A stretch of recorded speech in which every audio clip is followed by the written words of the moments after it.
बिस्मिल्लाहिर्रहमानिर्रहीम। अस्सलामु अलैकुम वरहमतुल्लाहि वबरकातुहू। व्यूअर्स, आज हम एक बड़ा खूबसूरत टेस्ट ड्राइव करेंगे, इंटीग्रल टेस्ट। ये टेस्ट अप्लाई होता है सीरीज़ की कन्वर्जेंस चेक करने के लिए। तो बड़ा अच्छा एक रिज़ल्ट है जिसमें इंटीग्रेशन इन्वॉल्व होती है। इंटीग्रल टेस्ट फॉर कन्वर्जेंस और डाइवर्जेंस ऑफ द सीरीज़। इस टेस्ट की मदद से हम इन्फिनिट सीरीज़ की कन्वर्जेंस जो है वो चेक करते हैं। तो ये जो टॉपिक है इंटीग्रल टेस्ट, ये BA BSc associate degree mathematics B course paper 2 में पढ़ाया जाता है। इसी तरह BS mathematics third semester P3 maths 202 code के तहत ये पढ़ाया जाता है। और इसी तरह ये BS physics second semester calculus 2 math 1 2 3 code के तहत ये पढ़ाया जाता है। इंटीग्रल टेस्ट के जो बुक हम फॉलो करेंगे उसके लिए मल्टीवेरिएट कैलकुलस इल्मी किताब खाने वालों ने पब्लिश की हुई है, मेरी किताब ये। और current lecture is useful for BA BSc associate degree mathematics B course 2, BS physics second semester, BS mathematics third semester, PPSC lecturer mathematics, FPSC lecturer mathematics, PPSC mathematics और सीएसएस मैथमेटिक्स के लिए ये लेक्चर इंतहाई useful है। Integral test, अब इसकी पहले तो स्टेटमेंट है, जब भी आप कोई थ्योरम अप्लाई करते हैं तो उसकी कुछ रिक्वायरमेंट्स होती हैं, वो पहले पूरी होनी चाहिए और उसके बाद वो रिजल्ट होता है। जैसे आप घर वाले किसी बच्चे को कुछ पैसे दें और कहें जी ये फलां चीज़ ले आओ, तो पहली रिक्वायरमेंट तो वो उसके पास मतलब है कि आप उसको कुछ पैसे दे के काम कह रहे हैं कि ये फलां चीज़ ले आओ। तो इसी तरह यानी आप कोई इंटीग्रल टेस्ट के लिए या किसी भी थ्योरम के लिए कुछ उसके रिक्वायरमेंट्स होती हैं, वो देखते हैं क्या है। Let A N be a sequence of positive terms. पहली तो शर्त ये होगी कि जो सीक्वेंस है वो पॉजिटिव टर्म्स की सीक्वेंस है। ए एन जो है यानी उसकी जो टर्म्स होती हैं, आपको पता है A1 A2 A3 up to so one. तो ये जो सीक्वेंस है ये पॉजिटिव टर्म्स की सीक्वेंस है। पहली कंडीशन कीप इन माइंड कि ये इसकी इंटीग्रल टेस्ट जब हम अप्लाई करेंगे तो उसमें जो सीक्वेंस है that should be of positive terms, पहली कंडीशन। दूसरी क्या है, suppose that a n is equal to F of n, यानी हम ए एन को एफ ऑफ एन के तौर पे लिख सकते हैं। हमारे पास कोई एक फंक्शन हो सकता है जिसको ए एन के तौर पे हम लिख रहे हैं। ए एन क्या है, ए एन सीक्वेंस की टर्म्स हैं। तो यानी ए वन क्या हो जाएगा f of one, A two क्या हो जाएगा f of two, A three क्या हो जाएगा एफ ऑफ थ्री। तो दूसरी क्या हुई, पहली तो ये हुई कि जो सीक्वेंस है वो पॉजिटिव टर्म्स की सीक्वेंस है। दूसरी क्या है कि उस सीक्वेंस की हर टर्म जो है फंक्शन की रेंज के तौर पे लिख सकते हैं हम, कोई खास फंक्शन होगा अच्छा जिसकी फिर बाद में इंटीग्रेशन करेंगे। Suppose that a n is equal to F of n, where अब वो फंक्शन की डिटेल बता रहा है। पहले तो उसने कह दिया कि हम सीक्वेंस की हर टर्म को इस तरह लिख सकते हैं। इस तरह लिखने का मतलब क्या है कि A one is equal to F of one, A two is equal to F of two, A three is equal to F of three, ये आपने लिख लिया। अच्छा, फिर क्या कहता है कि अब इस फंक्शन की खासियत बता रहा है कि वो फंक्शन क्या है। फंक्शन के बारे में तीन चीज़ें बता रहा है।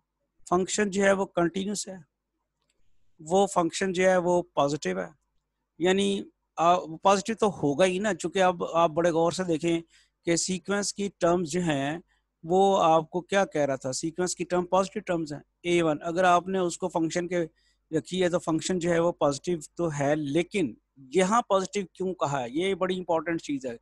यहाँ से लग रहा था कि ये चूंकि an पॉजिटिव है तो एफ ऑफ एन भी पॉजिटिव होगा। यहाँ पॉजिटिव कहने की क्यों जरूरत पड़ी है, ये जरा मैं बताता हूँ आपको क्यों जरूरत पड़ी है। तीसरी बात, फंक्शन के बारे में उसने क्या कहा है, फंक्शन इज डिक्रीजिंग। तीन चीजें उसने कही हैं। क्या कहा है, एक उसने कहा जी कंटिन्यूस है, एक उसने कहा जी वो पॉजिटिव है, और एक उसने कहा डिक्रीजिंग फंक्शन है। हाँ, क्यों जरूरत पड़ी यहाँ पे पॉजिटिव करने की, वो यहाँ आप गौर करें, एक चीज आपको नजर आ रही है, of x of for all x greater equal to n. अब एक्स बन गया है real number greater equal to n. यहाँ से जो पॉजिटिविटी शो हो रही थी ना एफ ऑफ एन की, ए एन पॉजिटिव है, ए वन ए एन तो पॉजिटिव है, A one A two A three, तो ये तो पता चल गया F one F two F three F four positive है। लेकिन ये तो नहीं पता चल रहा था कि F one by two F2/3 positive है कि नहीं है, F7/3 पॉजिटिव है कि नहीं है, वो तो नहीं पता चल रहा। ये तो जो आपको बता रही है, जो आप ए यहाँ से तो ये पता चलता है A1 equal F of one, A1 positive है तो एफ ऑफ वन भी पॉजिटिव होगा, A2 पॉजिटिव है तो एफ ऑफ टू भी पॉजिटिव होगा। लेकिन F of three by F of जो है 3/2 एफ ऑफ 1.5 पॉजिटिव होगा कि नहीं होगा, वो यहाँ से नहीं पता चलता, वो यहाँ से पता चला है पॉजिटिव ऑफ एक्स, ये फंक्शन पॉजिटिव है for all x greater equal to 1। तो ये बात समझ आ गई आपको। अब मैं क्विकली जरा पहले थ्योरम की स्टेटमेंट जो है वो रिपीट कर दूं ताकि आपको पता चल जाए कि स्टेटमेंट है क्या। Let A N be a sequence of positive term, sequence जो है पॉजिटिव टर्म्स की सीक्वेंस है, और आप ए एन को एफ ऑफ एन के तौर पे लिख सकते हैं। F of N, F of जो फंक्शन यानी ए one is F of one, और एफ जो फंक्शन है वो क्या, उसके बारे में क्या कहा उसने, कंटिन्यूस पॉजिटिव और decreasing function of X for all n x greater equal to n where n is a positive integer. तो जो एन जिससे आपने स्टार्ट करना है उससे ऑनवर्ड एक्स के लिए गारंटी होनी चाहिए कि उससे ऑनवर्ड एक्स आप लें तो वो फंक्शन पॉजिटिव कंटिन्यूस डिक्रीजिंग होना चाहिए। मसलन अगर आप n1 से शुरू करते हैं तो for all x greater equal to 1 होना चाहिए। n अगर आप 7 से शुरू करते हैं तो for all x greater equal to 7 होना चाहिए।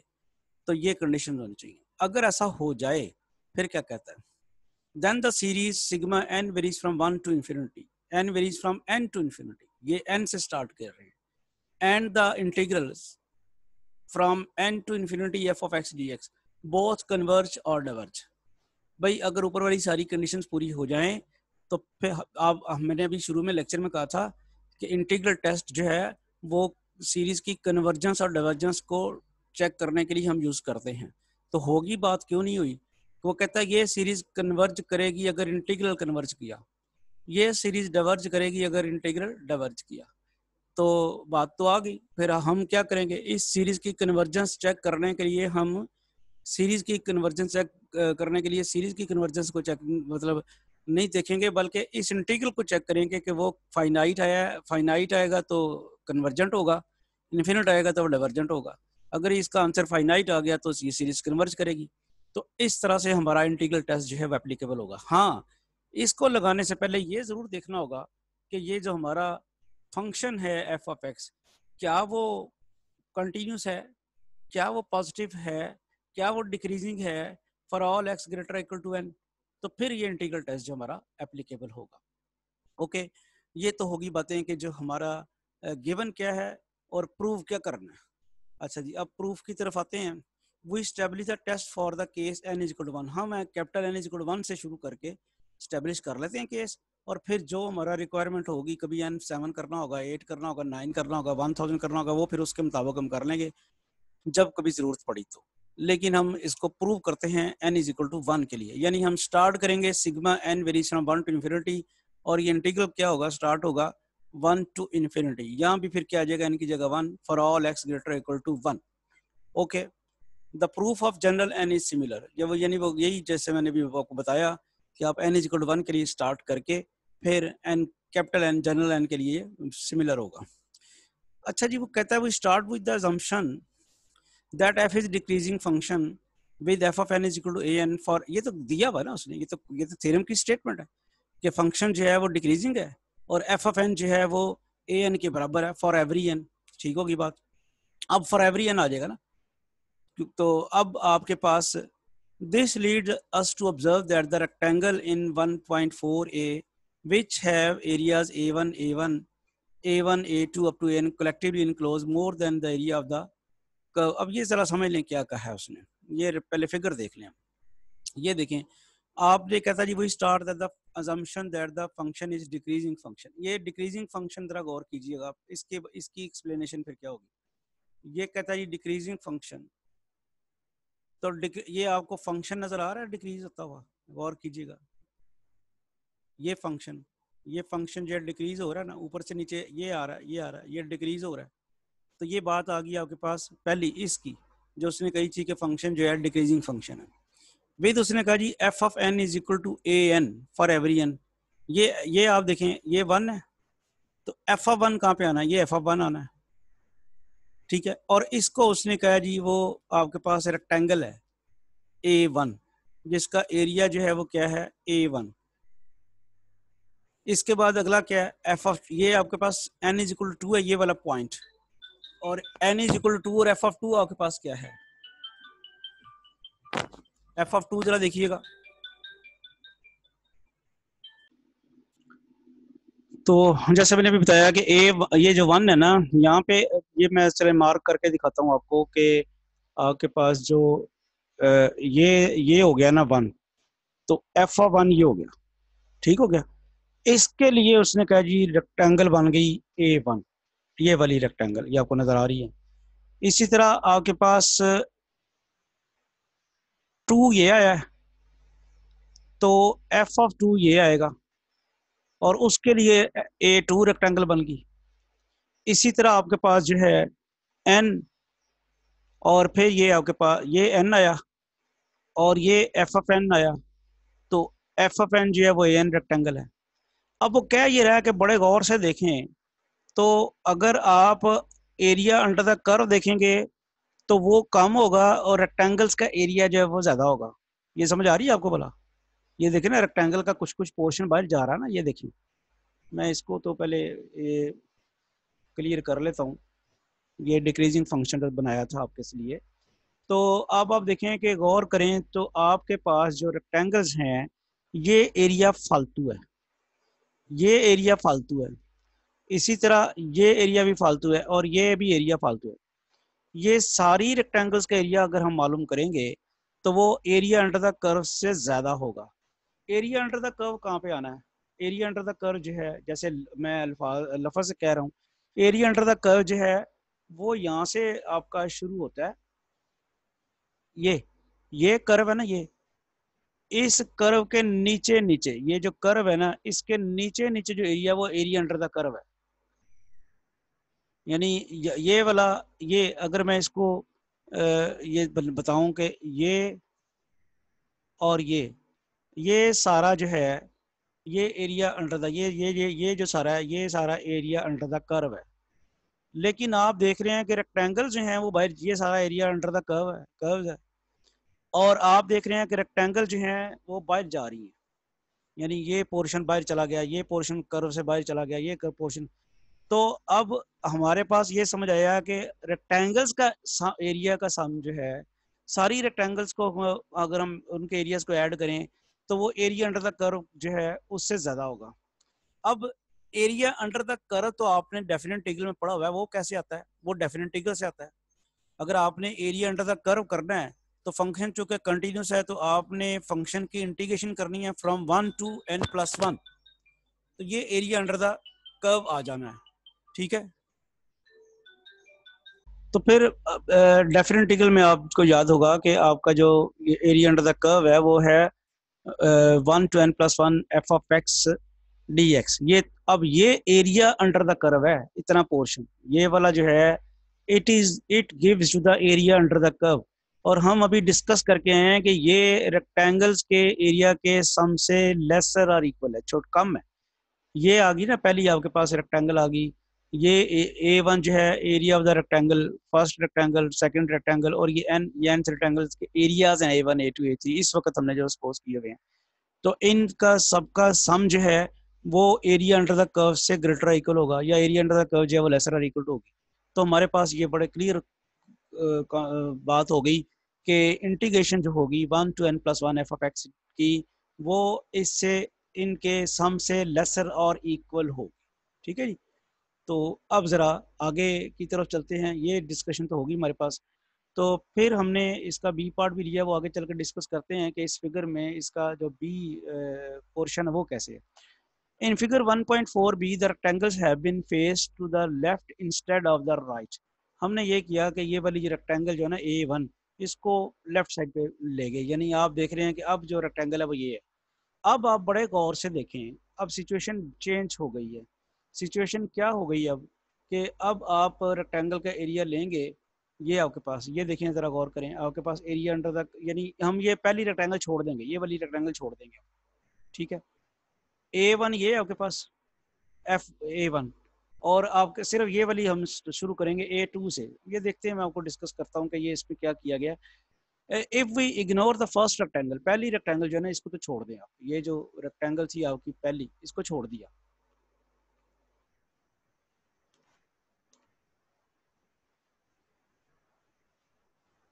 if we ignore the first rectangle of area A1, we see that, अगला काम जरा देखिए फिर क्या हुआ।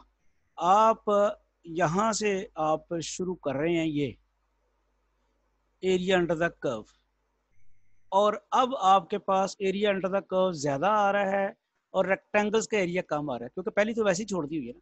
रेक्टेंगल्स आपने अब लेनी कौन कौन सी है? रेक्टेंगल्स आपने लेनी है, ये वाली रेक्टेंगल लेनी है, ये वाली रेक्टेंगल लेनी है, ये वाली रेक्टेंगल लेनी है। अब अगर आप इन रेक्टेंगल्स का एरिया का सम करेंगे तो वो एरिया अंडर द कर्व से जो है वो कम आएगा, एरिया अंडर द कर्व जो है ज़्यादा आएगा। क्यों आएगा? क्योंकि आप देखें कि रेक्टेंगल जो है वो ये वाला एरिया कवर नहीं कर रही है, ये एरिया कवर नहीं कर रहा, लेकिन ये कर्व के अंडर आ रहा है। ये वाला एरिया भी वो कवर नहीं कर रही है रेक्टेंगल, क्यों कर्व के अंडर आ रहा है। ये वाला एरिया भी रेक्टेंगल कवर नहीं कर रही है, कर्व के अंडर आ रहा है। तो लिहाजा अब क्या सिचुएशन बनी? If we ignore the first rectangle of area A1, we see that अब ये जो है आपके पास रेक्टेंगल जो आई हैं, ये A2 A1 A, इनका एरियाज का सम जो है वो एरिया अंडर द कर्व से लेसर और इक्वल होगा, क्योंकि एरिया अंडर द कर्व वो जो है ज़्यादा है और रेक्टेंगल का एरिया जो है सम का एरिया जो है वो कम है। अच्छा जी, अब ज़रा करते हैं कि हम A1 हमारे पास रह गया हुआ था, A1 को हम ऐड कर देते हैं दोनों तरफ हम ऐड करते हैं। तो आपके पास ये A1 इधर भी हमने ऐड किया है, गौर करें यहाँ पे, और आपने उधर राइट साइड पे भी ऐड कर दिया। ये A1 आपने ऐड किया, इधर भी आपने A1 ऐड किया। अब ज़रा गौर करते हैं 1 और 3 को अगर हम कंबाइन करें, चूँकि पूरी बन गई ना सीरीज़, पूरी जो हमारे पास टर्म थी A1 से ये जो रिलेशन 1 आई थी वो A1 से लेके AN थी। तो इसको करने के लिए हमने दोनों तरफ A1 जो है वो ऐड कर दिया। तो अब ज़रा वापस उस तरफ आएँ और उनको ऐड की हुई को कंबाइन कराएं। Combining 1 and 3 we have 1 to n plus 1 f of x dx। This, ये 1 में आपने कहा था कि area under the curve lesser और इक्वल टू दिस है। इसमें आपने क्या कहा कि दिस इज लेसर और equal to A1 plus area under the curve है। मुझे अब ये बताएं कि अब अगर आप कंटिन्यू करें n टेंड्स टू इन्फिनिटी, तो फिर क्या हो जाएगा आपके पास? 1 to infinity f of x is finite, the right hand side जो है। अब कंडीशन क्या है? These inequalities hold for each n, these inequalities hold for each n and continue to hold as n approaches infinity। तो अब आप देखें कि ये हर n के लिए ये इनइक्वालिटी होल्ड करती है। n इज इक्वल टू 1 लें, n इज इक्वल टू 5 लें, n इज इक्वल टू 7 लें, तो ये आपके पास होल्ड करती है। n इज इक्वल टू 1 लेंगे तो इंटीग्रल बन जाएगा 1 to 2 f of x dx, और आपके पास A1 प्लस A2 आ जाएगा। यहाँ भी आपके पास आ जाएगा 1 to 1 f of x और A1, ये आपके पास n इज इक्वल टू 1 से ऑनवर्ड आप लेते हैं। These inequalities hold for each n and continue to hold as n approaches infinity. If 1 to infinity f of x is finite, अब यहाँ गौर तलब बात है कि अगर 1 से लेके इन्फिनिटी तक ये फंक्शन जो है इंटीग्रल जो है फाइनाइट है, the right hand side inequality shows that sigma is finite। अब जाहिर बात है अगर आपके पास 1 से लेके इन्फिनिटी तक ये फाइनाइट है, तो अब बड़ी चीज़ अगर फाइनाइट हो तो छोटी चीज़ भी लाजमी फाइनाइट होगी। और ये छोटी चीज़ बनेगी क्या? जब आप इन्फिनिटी तक जाएंगे तो ये सीरीज बनेगी sigma n varies from 1 to infinity an, ये सीरीज बनेगी आपके पास। ठीक होगी बात? अच्छा जी, अब आप अगला जो बात अब करते हैं वो क्या करते हैं? वो कहते हैं कि जी अगर आपका इन्फिनिट है integral, if 1 to infinity f of x is infinite, then left hand side of inequality, अगर ये इन्फिनिट है तो फिर क्या होगा? फिर वो दूसरी तरफ हम आ जाएंगे कि अगर छोटी चीज़ इन्फिनिट है तो बड़ी चीज़ भी इन्फिनिट होगी। ये देखें ना ज़रा, अगर ये इन्फिनिट है, छोटी चीज़ इन्फिनिट है, तो फिर उससे बड़ी चीज़ जो है वो लाजमी इन्फिनिट होगी। तो उसका कंक्लूजन क्या निकला कि अगर ये इन्फिनिट है तो ये भी क्या होगा? हमारे पास इन्फिनिट होगा। तो हमें यही चीज़ साबित करनी थी कि अगर आपके पास इंटीग्रल कन्वर्ज करता है तो सीरीज कन्वर्ज करेगी, इंटीग्रल डाइवर्ज करता है तो सीरीज जो है वो डाइवर्ज करेगी। मैं क्विकली रिव्यू कर दूं कि हमने ये किया कि रेक्टेंगल्स बनाई हैं। पहले रेक्टेंगल जो हैं वो बड़ी बनाई थी, उनका एरिया बढ़ गया था और एरिया अंडर द कर्व जो था वो लेसर था। उससे हमारे पास एक रिलेशन 1 आई जिसमें integral f of x dx जो है वो लेसर और equal to sum of the terms of the series आया। और फिर हमने रेक्टेंगल्स बड़ी बनाई और उसमें आपके पास इंटीग्रल जो है वो और प्लस a1 करके वो सीरीज से बढ़ जाता है, दोनों को हम कंबाइन कर देते हैं। अब हम कहते हैं कि अगर इंटीग्रल फाइनाइट है तो फिर ये सीरीज फाइनाइट होगी, और इंटीग्रल फाइनाइट होने का मतलब है कि वो कन्वर्ज कर रहा है, तो सीरीज फाइनाइट होने का मतलब यही है कि वो कन्वर्ज कर रही है। क्योंकि बड़ी चीज अगर फाइनाइट है तो छोटी भी फाइनाइट होगी। और अगर इंटीग्रल इन्फिनिट है तो फिर यहाँ नजर आ रहा है आपको कि ये अगर छोटी चीज इन्फिनिट है तो बड़ी भी इन्फिनिट होगी। अगर इंटीग्रल इन्फिनिट है तो फिर सीरीज भी लाजमी तौर पे इन्फिनिट होगी और वो डाइवर्ज करेगी। तो hence the series and the integral are both finite और बोथ इन्फिनिट, दोनों या तो फाइनाइट है, दोनों या फिर इन्फिनिट है। Consequently the series sigma n varies from n to infinity a n and the integral both converge और बोथ डाइवर्ज। तो हमने यही प्रूव करना था। होपफुली इंटीग्रल टेस्ट आपको समझ आ गया होगा। डायग्राम जरा गौर से देखिएगा।